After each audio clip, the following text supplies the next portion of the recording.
Hi. මොකක්? ඔයා කොහෙද මෙහෙ?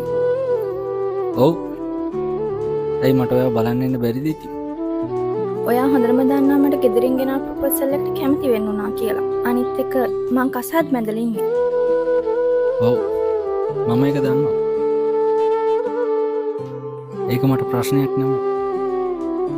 මම මැරි කරලා ඉන්න කෙනාට ගොඩක් ආදරෙයි. අනිත් එක එයා මාව ගොඩක් ආදරෙන් බලා ගන්න කෙනෙක්. ඔව්. අනිවාර්යෙන් එහෙම තමයි වෙන්න ඕනේ. ඔයාට මොකද වෙලා තියෙන්නේ? ඔයා හරි අමුතුයි. දාලා යන්න එපා කියලා පිස්සෙක් වගේ අඬපු ඔයා දැන් කොහොමද මෙහෙම hina වෙලා මගේ ඉස්සරහා ඉන්නේ? මට දැන් රිදෙන්නේ නැහැ. දුක දැනෙන්නෙත් නැහැ. ඒත් මට එකපාරක් ඔයාගේ මූණ බලන්න හිතුණා. ඒකයි මෙච්චර දුර ආවේ. මම යනවා. තවත් මගේ පස්සෙන් එන්න එපා. හැමදේම ඉවරයි. ඔව්. හැමදේම ඉවරයි. ඒත් පොඩි ඉල්ලීමක් තියෙනවා.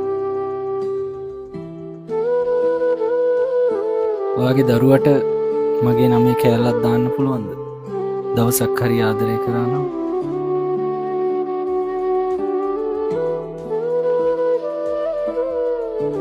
හෙලෝ සඳු. මම දිල්කේ කතා කරන්නේ. සෝරි ගොඩ කාලෙකින් මෙහෙම කතා කරන්නේ. සමීර අයියා කොහොමද මං එන්න තැන හොයාගත්තේ? අද මග රැකන් ඉඳලා මං එනකොට කතා කරා. අනේ ආඩ පුළුවන් නම් තේරුම් කරන්න මං කසාද බැඳලා ඉන්නේ. මොකක්?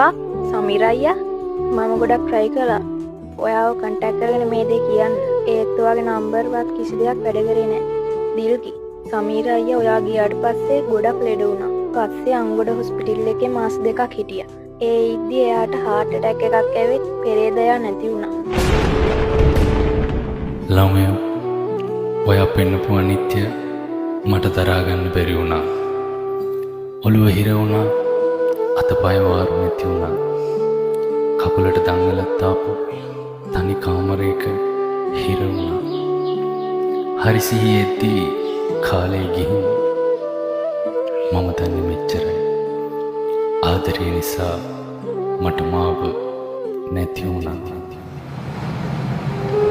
තරහ වෙන්න බෑ ඔබේ ඔය සෙනෙහේ